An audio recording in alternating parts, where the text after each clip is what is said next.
Hello. Thank you.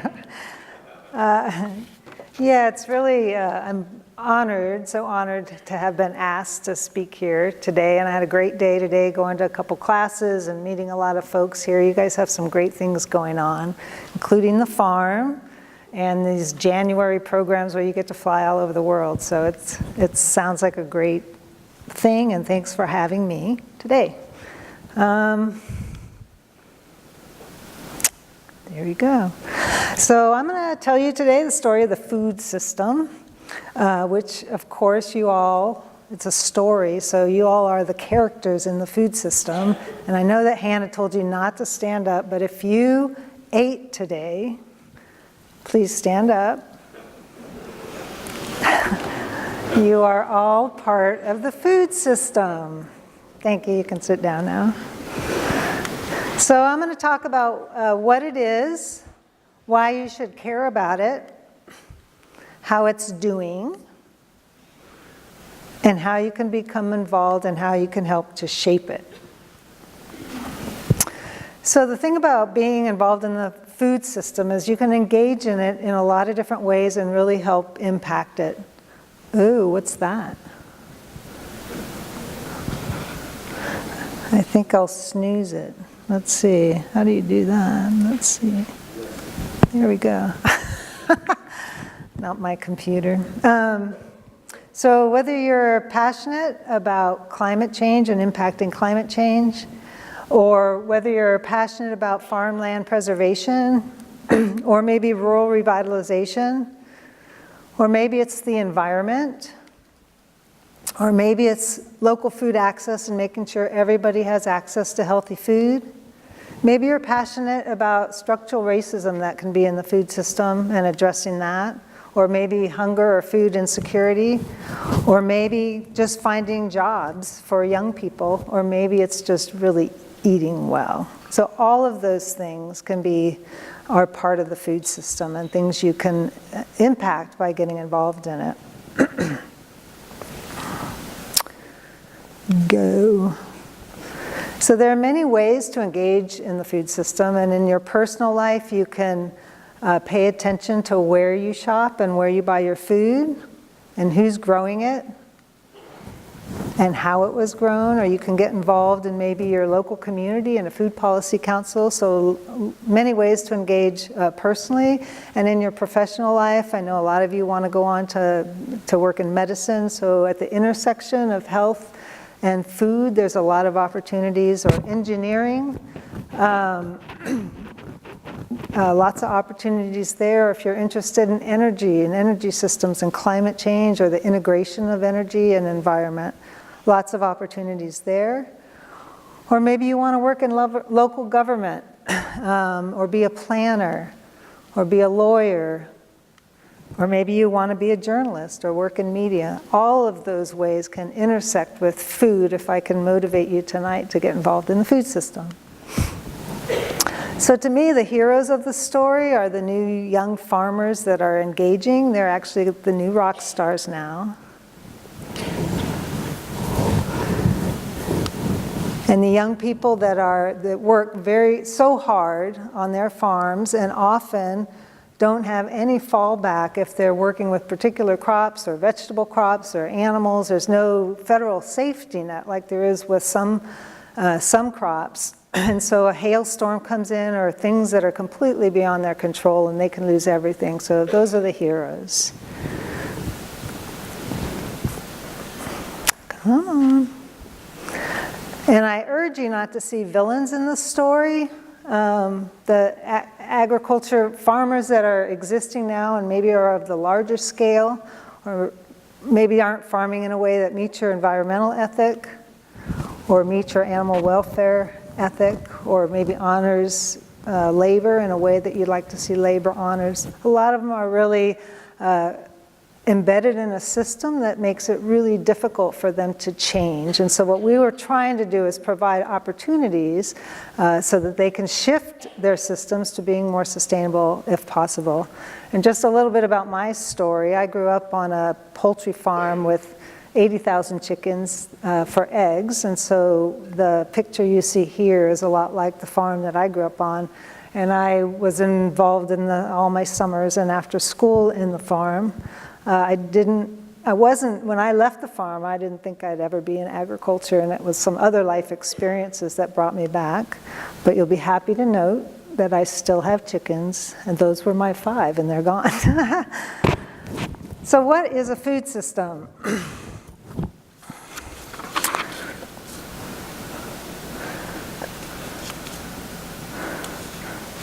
So the food system is everything that's involved from food production through processing and distribution and marketing and preparation and consumption all the way through waste and recovery. So we're not just talking about agriculture, but we're talking about that whole system. And as you all, and it's embedded with our financial systems, and in our political systems, and in our cultural systems, and in the context of the environment we have. So all of those forces come to play. And of course, you know it's not really that simple, right? So, but for the purposes of our talk today, we're going to use that depiction of the food system. And today, while I was in class, in Janet's class, oh no, go back. In Janet's class, her students took a try and did a really great job of capturing some of that complexity just in a few minutes. So this is their diagram of what the food system is. So I think before we talk about the food system, let's boil it down to what is actually the purpose of agriculture. Anybody? What do you think the main purpose of agriculture is? Nobody knows. Come on. Feeding the world, right? We talk about agriculture all the time and feeding the world. How are we going to feed the 9 billion people, now 10 billion people? But not only that, how are we going to feed the world and do it in a way that is healthy and isn't at least a detriment to our health? And these people look like they're having a great time eating carrots. So can you buy into that? That the purpose of agriculture is providing food for people in a way that is healthy a healthy way and doesn't harm our health. Okay? Yes? Good. So in that context, we'll first look at food production and answering that question, are we growing enough food? And the questions that we might ask about that, how are we doing with crop productivity or yield? Are we growing enough food? Are our farms viable and our farmers? What about the communities in which they live? What's happening with farm size, and does it matter? And how do our production systems impact the environment?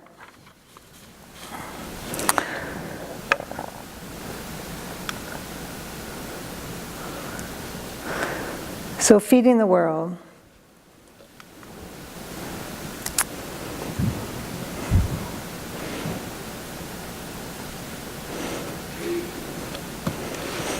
So according to the last data from FAO, pulled from their food balance sheets, yes, we're currently producing enough food to feed the world, almost 3,000 calories for every man, woman, and child. And generally we think about what we need is about 2,000 calories. However, it's not necessarily, in fact, it isn't evenly distributed, and in fact, there are many places where food is amply available and many places where it's not. So you can see already that it's not just a matter of how much food we're growing, but lots of things come into play. How it's distributed, who can afford it, lots of different things. And you can see on this map that the United States shows up quite well, that we have at least 3,000 calories per person that's available in the United States. And yet, even with that, even though we have adequate calories, food insecurity in the United States was 11.8% in 2017, and it exists in every state. So it's clearly not a production issue. Food insecurity is defined by USDA as a lack of consistent access to enough food for an active, healthy life. And North Carolina has higher food insecurity rates than the national average, as do many of the southern states, though we have plenty of food available. So drilling down in North Carolina, 1 in 7 people, since we're higher than that average, are food insecure, and sadly 20% of our children struggle with hunger and food insecurity. Think about that. I don't think that's acceptable. So clearly, it's more complicated than just growing more food, and in fact, by reducing hunger and food insecurity to purely a caloric argument, it's really easy to gloss over and ignore some of the root causes, like access to healthy food and poverty and economics. And by the way, whoops, sorry. The clicker's a little slow, and then I overclicked. Okay, so we're not even feeding nope, go back.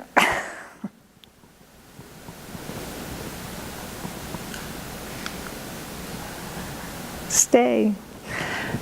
So the point here is, we're not even feeding our own students. There's food banks and food pantries now on many of our college campuses, including some of the Ivy League schools. So this in itself is enough reason, including how many children are food insecure, or enough reason to be motivated, I think, to be involved in the food system. So let's continue talking about the food production part of the food system, and there are some pretty alarming trends, I think, when it comes to farmers. So the average age of farmers now is 59. And since 1964, we've lost about 1 million farms, more than 1 million farms in the United States. North Carolina, we've lost 52,000 farms since 1976, and there are now more people in prison than there are on farms. And of course, as the number of farms has declined, the size of the farms has gotten bigger. There are economies of scales and market and input efficiencies and farm policy that has driven this, but it also has led to a loss of population from our rural areas that has resulted in poverty and struggling rural communities in the wake of the decline. As a visualization of this, in the early 1950s, one farmer was feeding 16 people, and it's projected by 2020, one farmer will feed 200 people. Again, this is considered a positive by many as it relates to the efficiencies and improvements in technology. The downside is the economic impacts of declining number of farmers in rural communities. So it makes intuitive sense that more farmers mean more vibrant rural communities. That's why communities try to leverage and bring businesses into their communities. So if the farmers leave and you don't have them replaced, that can really lead to decline. So if there are 40 farmers in your area instead of 1 or 2, that's 40 people getting haircuts and 40 people going shopping and 40 people going to grocery stores. So you can see how that can fuel the economy.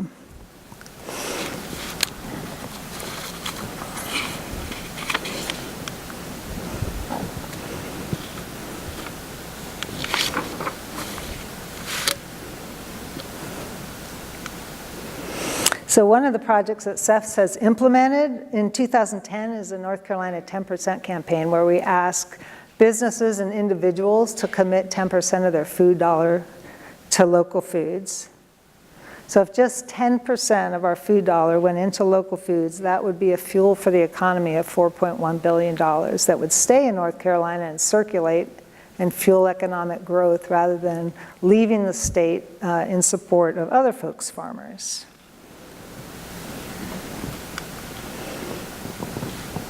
So the final question I'm going to ask in this category of how the food system is doing is, how do our production systems impact the environment?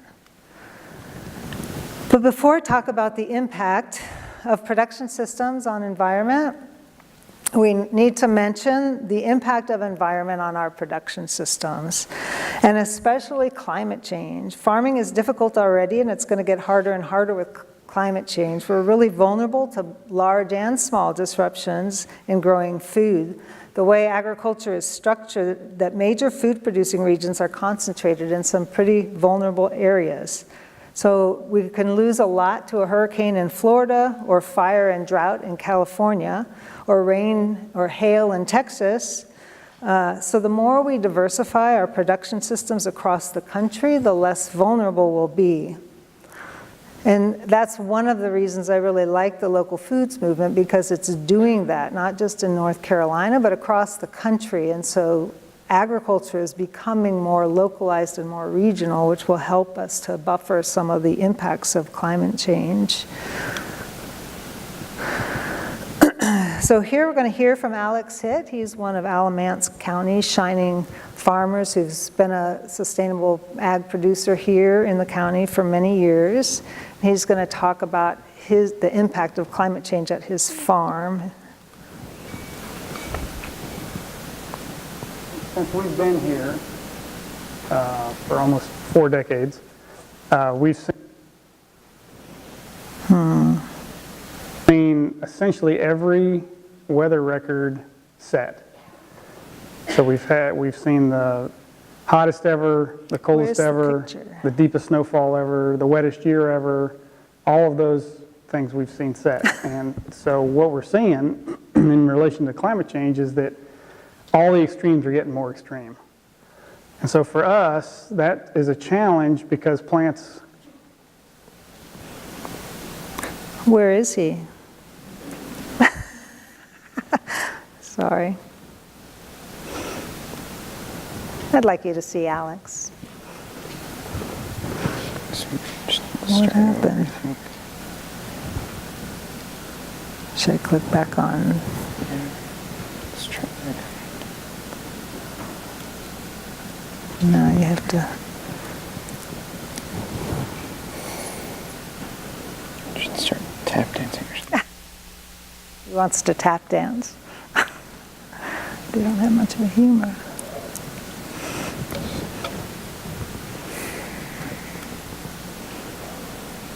Since we've been here for almost 4 decades, we've seen essentially every weather record This worked set. great when we practiced it. So we've seen the hottest ever, the coldest ever, the deepest snowfall ever, the wettest year ever, all of those things we've seen set. Wow. And so what we're seeing in relation to climate change is that all the extremes are getting more extreme. Listen to it, but I'll need the other And so one. for us, that is a challenge because plants don't like those kinds of extremes.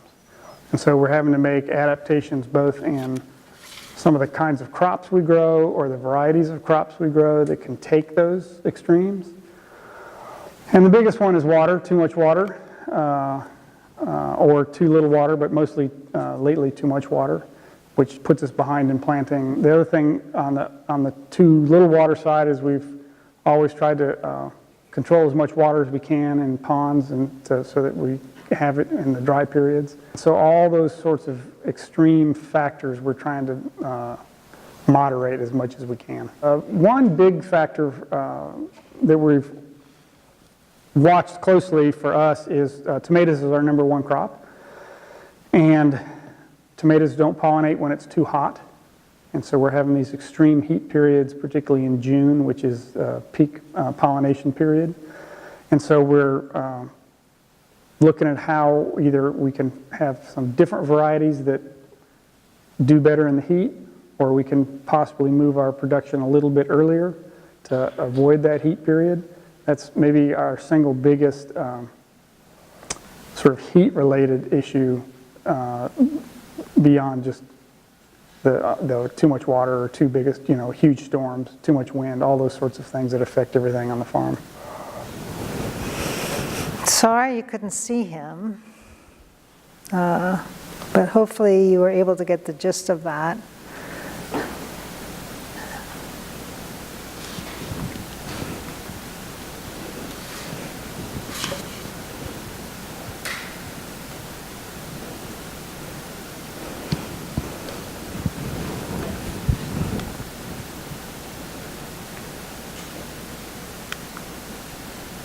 So this table just shows the agricultural losses just due to Hurricane Florence last year.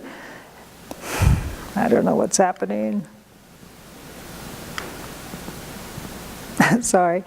And of course, Michael added a whole lot of other losses. So this is, I don't know what's happening. Maybe I'll just use this. Sorry. So you can see the significant loss in both animal life, 4.1 million chickens and 5,500 hogs, in addition to the millions of dollars lost for farmers. So if you think about that, if you add the $400 million lost to Michael on top of that, that's just this year, and there were farmers all over the Southeast who lost their agriculture.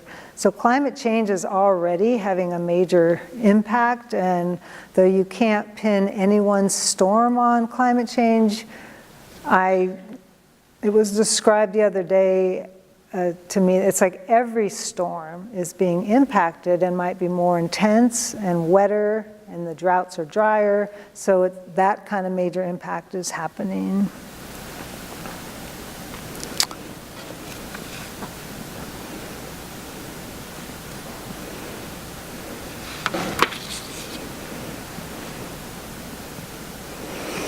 So I'm just going to kind of whip through impacts of agriculture with soil and water, both groundwater and surface water, and then also our pollinators.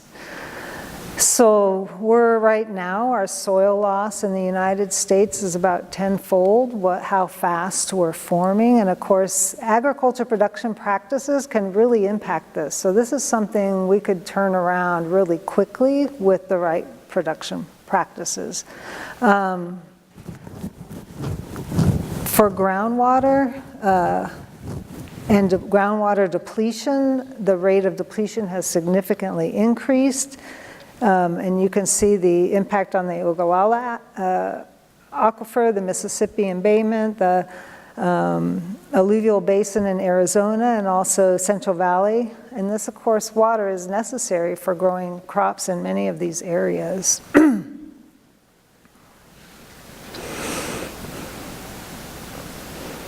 It's time to take action, folks. As far as the Gulf of Mexico and the dead zone, and this is caused by mostly agricultural runoff that comes down the rivers, and then you get algae blooms and oxygen, and you get die-off of fish. And so last year was the largest dead zone that we had to date. And I always think about the Gulf oil spill, and people were a little bit confused about why there weren't as many dead fish as they expected, and it made me wonder if they weren't already dead.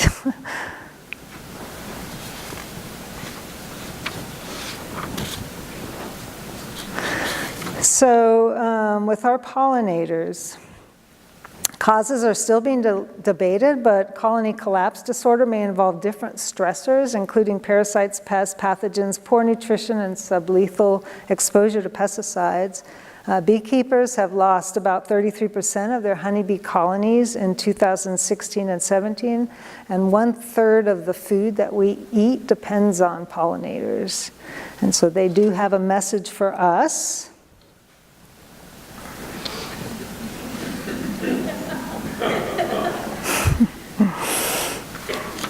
It's not really funny, but the good news is There's actually a lot that we know and a lot of production system changes that can really address some of these things.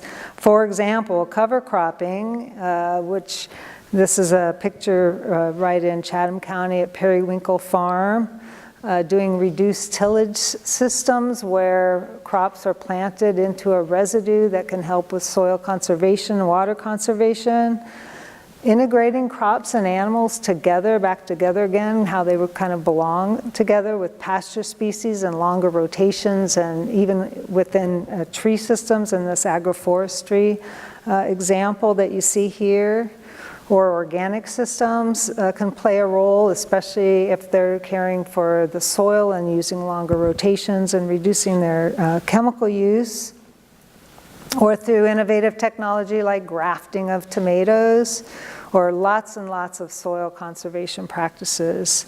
So we do know how to improve all of the things that I just mentioned.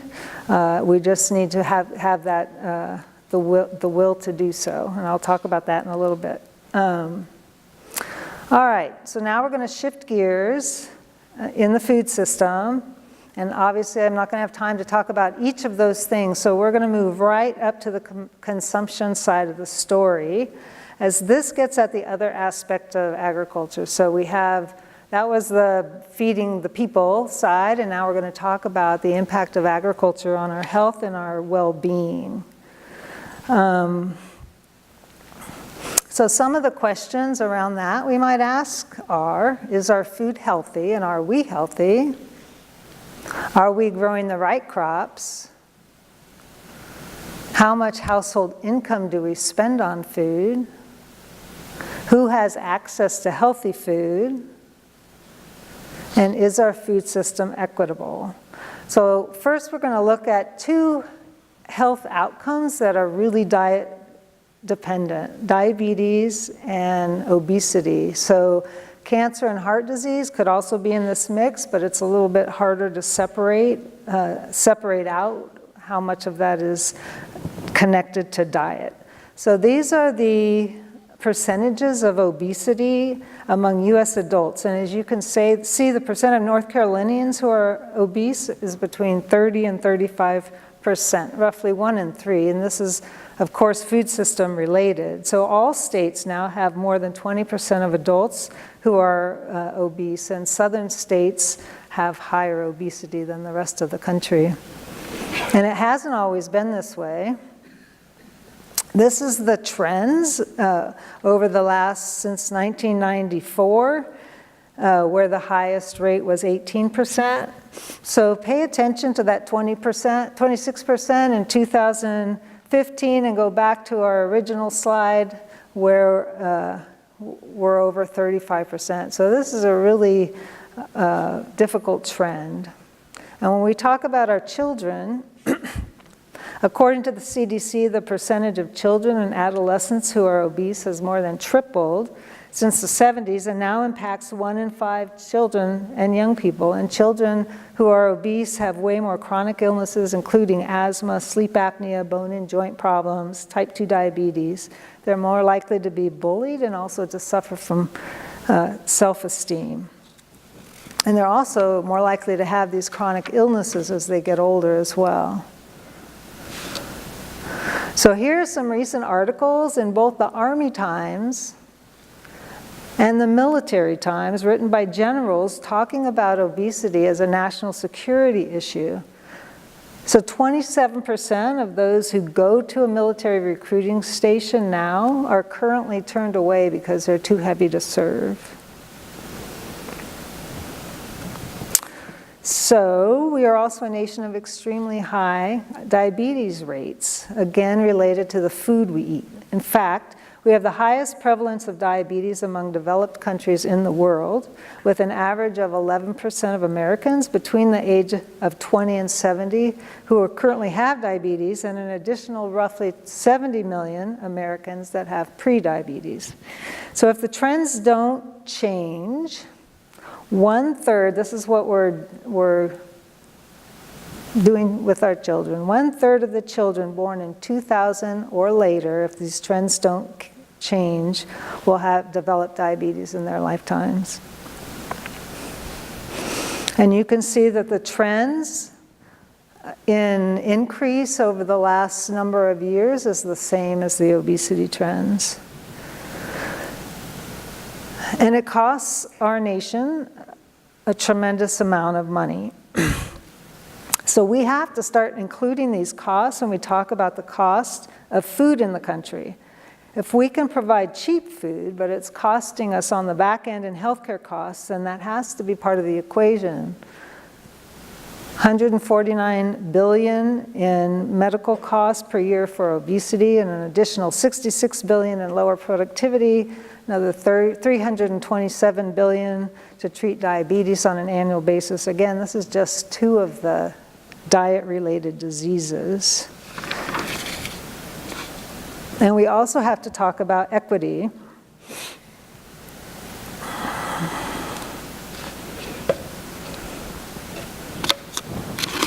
Sorry.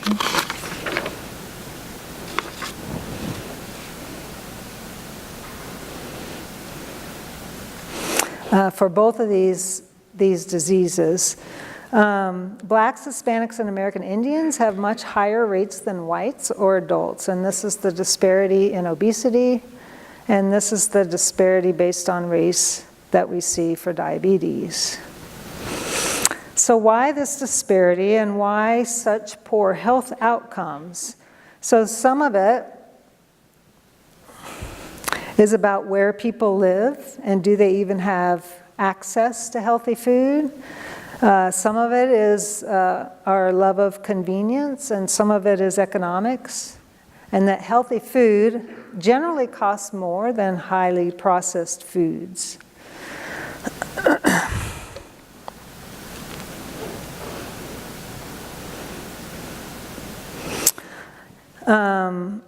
In fact, if you think about it, obesity and food insecurity are actually two sides of the same coin when it comes to access to healthy food, and two outcomes of the same food system. So this is a quote from LaDonna Redman, who was working to build a co-op grocery store in her neighborhood in Chicago.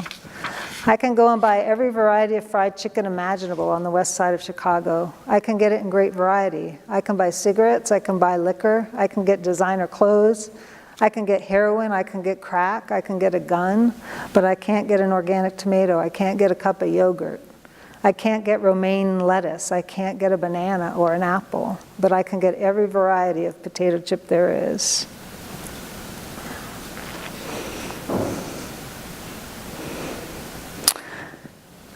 So it's easy to say that it's just a matter of personal choice and that people can choose to eat healthier, but let's dig into that by listening, I hope, and seeing a colleague and friend, Ricardo Salvador, a former professor at Iowa State University and currently with the Union of Concerned Scientists, who weaves together the idea that access and the cost of eating healthier as he tries to buy the healthy choice at McDonald's.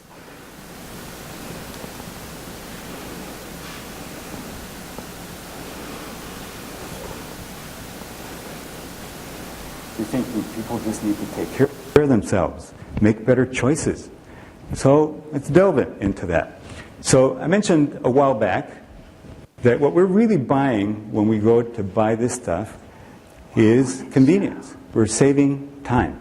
That's what most of us are thinking about. So this is the plot of the distance to the nearest McDonald's in the entire United States. And, you know, they're just emblematic of this system. So not picking on them in particular, and I'm sure you'll appreciate this as I go through. We're going to pause it, and we're going to try that again and see. Could you see it before it was on the full screen? Yeah, it worked. All right, let's try that again.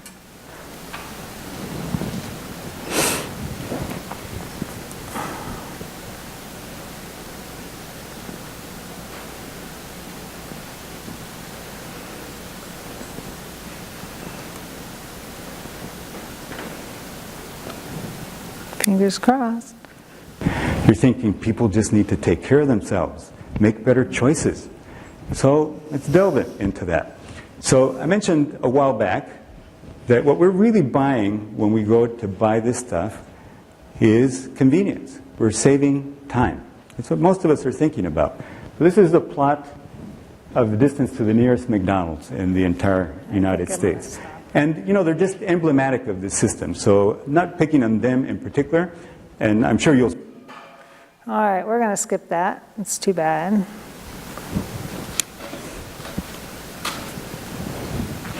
But his point basically is that the unhealthy choice is the cheaper choice, and he makes that case and demonstrates it quite well.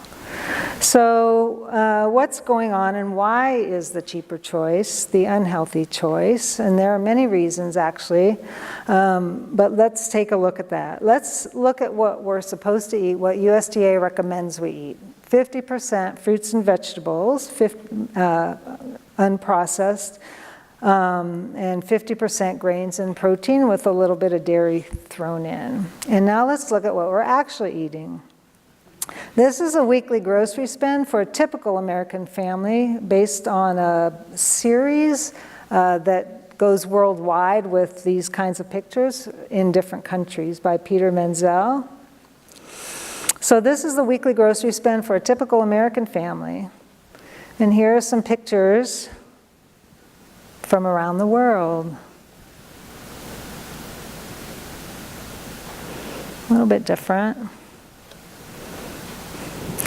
So let's go ahead and do that comparison. This is obesity among adults around the world, and look, we're the best. So obviously what we eat is influencing that. So let's take a look at what we're eating. In a recent study report by the American Institute of Cancer Research, the majority of our diets in the U.S. are ultra-processed foods like soft drinks, cookies, salty snacks, and French fries. And in that same study, the more ultra-processed foods Americans ate, the less protein, fiber, vitamins A, C, D, and E, potassium, and calcium they got, and the more added sugar, saturated fats, and overall carbohydrates. In fact, according to the CDC, more than 1/3 of adults in the United States ate fast food on any given day between 2013 and 2016. And sometimes we even serve fast food on a silver platter. And here's a new product that KFC announced last month. The Cheeto fried chicken sandwich. So there was a study just 2 weeks ago in the New York Times that compared the portion size and calories in fast food restaurants since 1986. And if you were to eat the same exact meal at a McDonald's or at all the fast food restaurants now as compared to 1986, if you got the meal and the dessert and the side, you'd be getting 381 more calories now than you did then. So if you look at what we actually eat, we get a lot less fruits, vegetables, and dairy, and way more added sugars, fats, protein, and grains than is recommended. And what if we decided to eat what was recommended? We actually don't grow enough fruits and vegetables to meet the USDA dietary guidelines. We only grow a little more than half of what's recommended, and half of what we grow is just potatoes and tomatoes. So this is what we actually grow in data summarized by the USDA. And you can see vegetables, melons, and fruit total about 4% of our production and acreage. And so now let's look at our farm subsidies or our farm safety net in the form of crop insurance and other means. Between 2014 and 2016, our government outlay to farmers averaged $12.7 billion, and this is where it went. Kind of looks like that other pie chart on what we grow, doesn't it? There is virtually no government safety net or insurance or subsidy for fruits and vegetables or outlay to protect those farmers. So, I know I threw a lot at you, and in case I lost you along the way, here's the summary. We recommend 50% fruits and vegetables. We subsidize everything but fruits and vegetables. Therefore, we grow pretty much everything but fruits and vegetables. And therefore, we underconsume fruits and vegetables. And on the cost side of things, we're paying farmers roughly $5 billion annually to grow corn and soybeans and some other crops. And then we're spending another $450 billion in the healthcare costs on just 2 of the diseases that are a result of what we grow and what we're paying farmers to grow. So it doesn't make a lot of sense from a food systems standpoint. So our cheap food actually costs us quite a bit. And where does all the corn go? Besides animal feed and fuel and industrial products, it goes into a lot of what we eat in the form of high fructose corn syrup and extruded corn products. They've found all kinds of uses for corn. So our food is definitely cheap. In fact, we win again. But is it worth it? Because we still have 11% of the people in this country who don't have enough to eat and don't have access to healthy food, and we're spending lots and lots of money on our healthcare costs. So to fix these things, you kind of have to engage at the food system level. It's obvious that we can't just keep growing more and more of what we're growing. So with that whirlwind, you've seen a snapshot of the food system and some of the inherent ways it's not working today. And now that you're such experts, I can go ahead and use this complicated slide.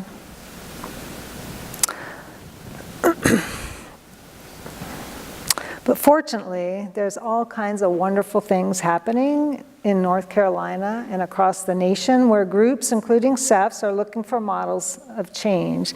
Consumer interest is soaring, and approximately 70% of consumers now want to know where their food is coming from and how it was grown and who's growing it. That's driving change much quicker than ever in the past.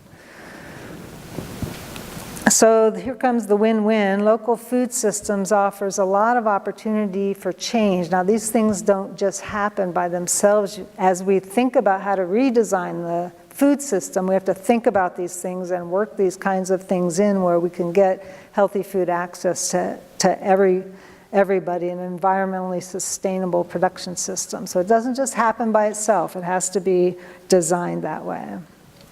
But it's possible.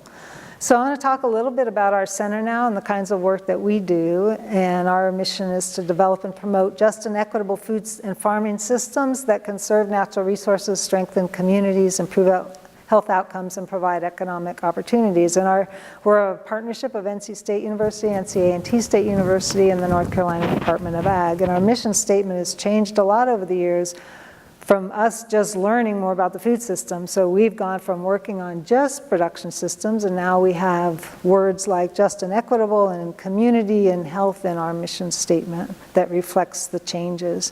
So we're 25, this is our 25th anniversary, and so as we have grown, we've picked up a lot of food systems pieces and local food, growing the local food economy in North Carolina. But our research and outreach, so the production systems research happens at a 2,000-acre facility, the Cherry Research Farm in Goldsboro, where we have a 200-acre long-term farming systems comparative trial comparing those systems on a number of different levels, including their greenhouse gas emissions. Organic research, we have a large certified organic research facility. We have a pasture-based dairy and beef operation, an alternative swine production unit, and a small farm unit. So much of our local foods work has been guided by this statewide action plan that Hannah mentioned, that you can find and download on our website. It's still pretty relevant for the state. A lot of the game changers, or most of the game changers that were suggested that we do in the state have been completed, so we're working on a second round of that now.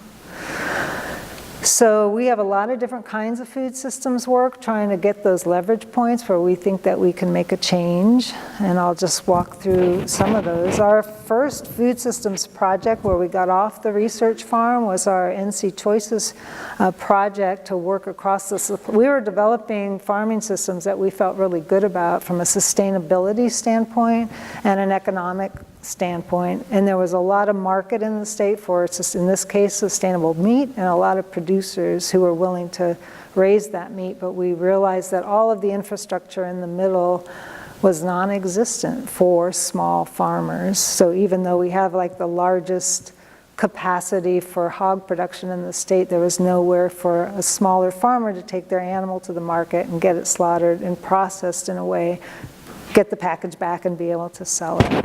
So that's what got us working in food systems, and we're pretty proud of that work. Since when we started that project, there was one registered meat handler in the state that was a farmer. That's someone who takes their animal to market and sells it, and now there's more than 1,000. And a lot of that's from consumer demand. Along the way, we spun off a nonprofit, an aggregator, First Hand Foods, and they now buy from about 45 farmers across the state and have a couple $1 million worth of sales. So the 10% campaign, which I mentioned earlier, is a way to educate folks and get a commitment for this 10% of their local food dollar. And it's a really great way for big institutions to be able to get in and get their feet wet. So that's in partnership with Cooperative Extension. What we learned in supply chain through our NC Choices work, we started a project called North Carolina Growing Together, which was focused on helping producers get into some of the mainstream markets. So we worked with Low Foods. We attempted to work with Fort Bragg, but things didn't go as well there, to help mainstream some of the local food production going on. We also have done quite a lot of work in universities, and we're working with 6 of the HBCUs across the state and have a guidebook now on how to get food into your university procurement. And I understand here at Elon that you've got a partnership with Aramark, and that they're going to probably be buying food from your farm, and working with small farmers. I just commend you for that. I think that's awesome. Those are large dollars that these institutions spend on food, and if you can get them buying from local producers, there's that fuel for the economy. We also have a local food ambassadors program where we're working with young people at these institutions and supporting them as they work with the student populations to try to bring more local food into their dining surface. We also helped co-start Food Corps in the state along with 4-H, which puts young service members from around the country, they place them in schools or school systems to work on farm to school and garden education and nutrition education. If you can get these young people engaged in the food system and eating fresh fruits and vegetables from gardens on their campuses, you can really change how they feel about eating those things. And one thing about the local food system and why, with local, if a producer, they'll be picking their varieties for taste, which is really different than when you go to the grocery store and you buy your fruits and vegetables and they've been bred for things like shippability and storability and uniformity, all those things that make them often taste really bad. It's like no wonder these kids won't eat them. So, you want your carrots to taste like candy, not cardboard, and you want your cantaloupes to taste like flavor. And if we can do that, we can really start turning that stuff around. So Food Corps is now transitioning to its national partner, but in the time that we were managing it, we served 22,000 kids, 72 gardens were built or revitalized, 232 farmer interactions. And we're now helping coordinate the Farm to School Coalition across the state. Again, trying to bring farm products into school systems. So the governor announced that October was Farm to School Month. We hosted a North Carolina Crunch. Everyone ate into an apple at the same North Carolina apple. And we're now working with even smaller children through our Farm to ECE, Farm to Child Care, trying to get, there's a lot of child care centers who would love to get fresher products, and they're taking the kids on little tours to farmers markets and getting them engaged in gardens at their daycare centers. So it's just exposure and getting kids excited about food. We also have a food youth initiative working with networks of youth across the state that are working in local food systems. And we also do, for you students in the audience, we do internships. We host internships, residential internship at our CEFS Goldsboro facility, where students come from all over the world and work for 8 weeks and get a pretty broad background of sustainable agriculture. And we do farm apprentice program for people who want to dig in deeper. We also have been doing a supply chain apprentice program, placing people in different kinds of businesses so they can learn food systems businesses. Another project that CEFS coordinates is called Community Food Strategies. So across the state, there's 32 now food councils that have developed, and those are based, when a group gets together in a county that wants to work on their own local food environment, they often include cooperative extension and public health folks and local government people and interested community members, businesses, and they get together and they prioritize what they want to look like, what they want to work on in their county or in their region, whatever it happens to be. And they're getting amazing things done. We have the second highest number of food councils now in the country, just above California. We also have a statewide food council. So they're doing things like getting zoning changed. They're doing what's called double up bucks programs, which means for your SNAP dollar, you get twice the value for fruits and vegetables.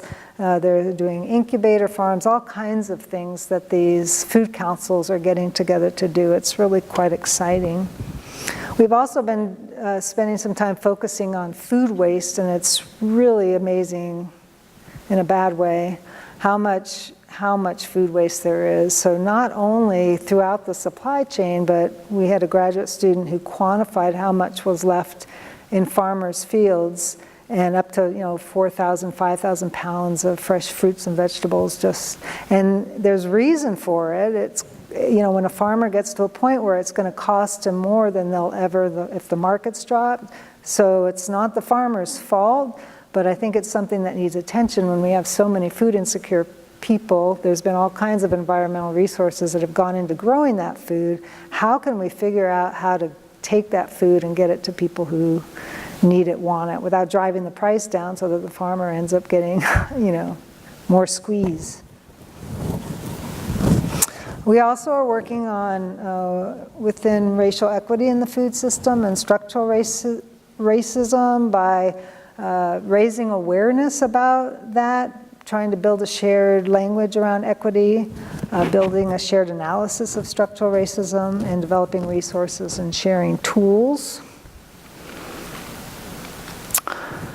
And this was just for our 25-year anniversary. We got some numbers together for 2018 and are pretty proud of the work that we've done across the state.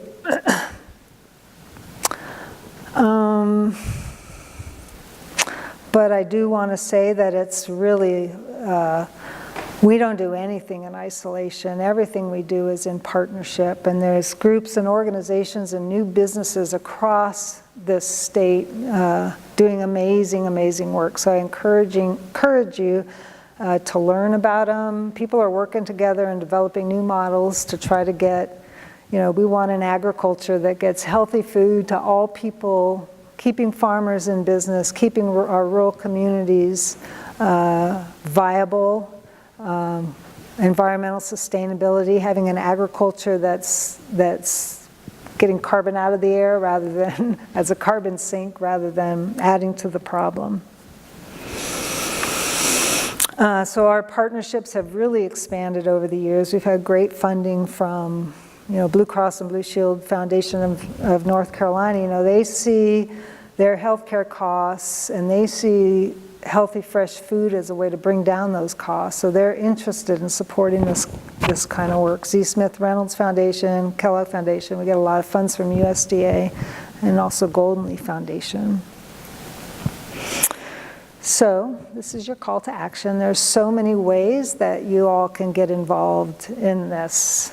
Local foods, sort of to fuel that. And it's a really important time to do it with climate change and some of the statistics I've thrown at you today. And there's so many ways for you to get involved. Here's a short list. There could be longer lists. So that's it. Sorry about my videos. They were really good.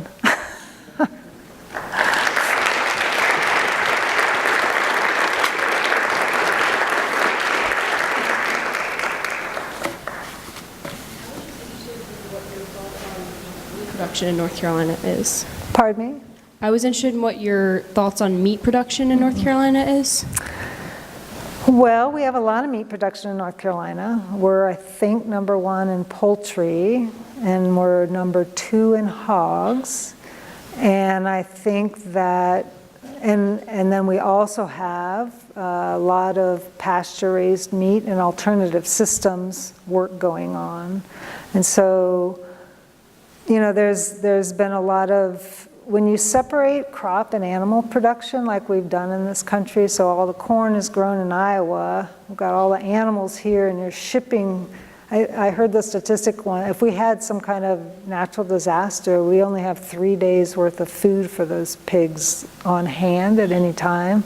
So, and because we've separated the crop production from the animals, then the animal waste also becomes a problem. But so I think in North Carolina, our approach to that was to provide economically viable opportunities for producers to shift to something else, and that would also satisfy consumers' desire for, animals raised, within their environmental ethic. Or when we started that NC Choices, our partners were all the major environmental groups in the state, and they had been suing to shut down animal agriculture, but decided to take a chance on, can you change things through the marketplace? And they were all lined up ready to buy animals that could be produced in this way that would meet their environmental ethics. So I don't know if that answered your question. I think putting,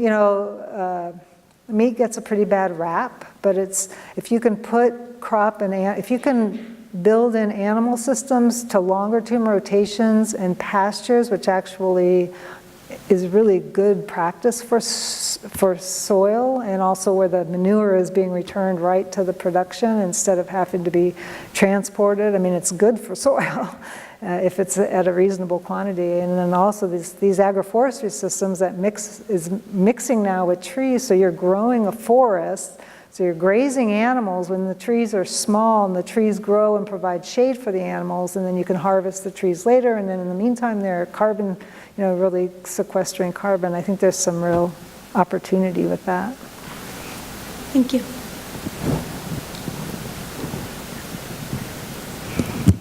Hi, my name's Jess. Thank you for speaking. I was wondering if you know of any work being done to address the corrupt subsidies, the federal subsidies that support corn, wheat, and soy, and or anything that would help small-scale or hobby farmers here in the state of North Carolina with getting any kind of federal or state funding to support their actions. There's a lot that's being attempted to be done. Every year, the Farm Bill comes up every 5 years, and so there's a lot of organizations nationally that try to impact what comes out of the Farm Bill and what's being subsidized and all that. I sort of, from a personal standpoint, they always lose in the end. And so, I've been focusing our attention here locally, because I think there's a lot that we can do locally to counter and buffer, at your local level, at the state level, so that you're not dependent on a big farm bill change. And if you have the energy to go do that, all more power to you. But there's also a lot that can be done at the local level. So for example, right now there's an initiative to try to get a bill through our state legislature to offer more funding for farm to school. So if a school's going to serve local farm products, then they can get a higher reimbursement for their meals. Something like that could have a huge impact for not only the kids, but the farmers. So I think there's a lot that can be done, but there's a lot of people working on the federal policy landscape also. Thank you.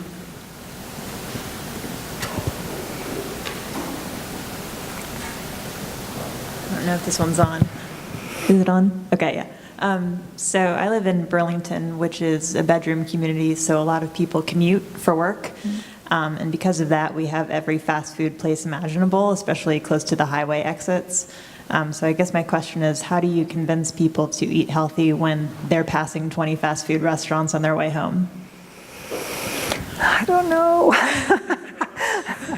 That's a really good, we've got where it's so difficult because people want convenience and it's cheap.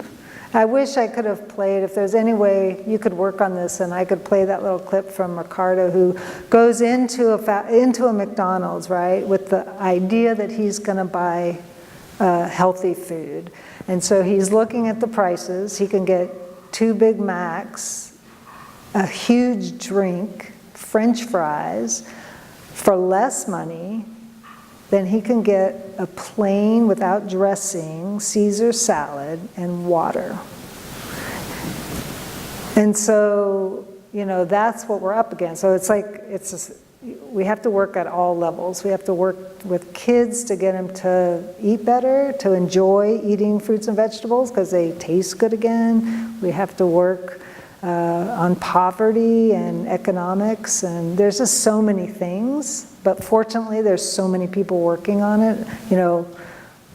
I've been involved in sustainable ag for 40 years now, and I've never seen the energy that surrounds it now. So I'm really optimistic because used to be, when all that whole movement started, it was an environmental movement from the beginning. How do we get pesticides out of food?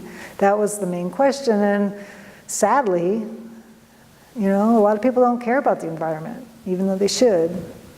But now, all the health professionals are really engaged in food, and environmentalists and people who care about hunger and food. And it's brought a lot more people to the table to help fuel a change that's like happening before our eyes. But there's still a lot of work to do. Thank you. Well, thank you.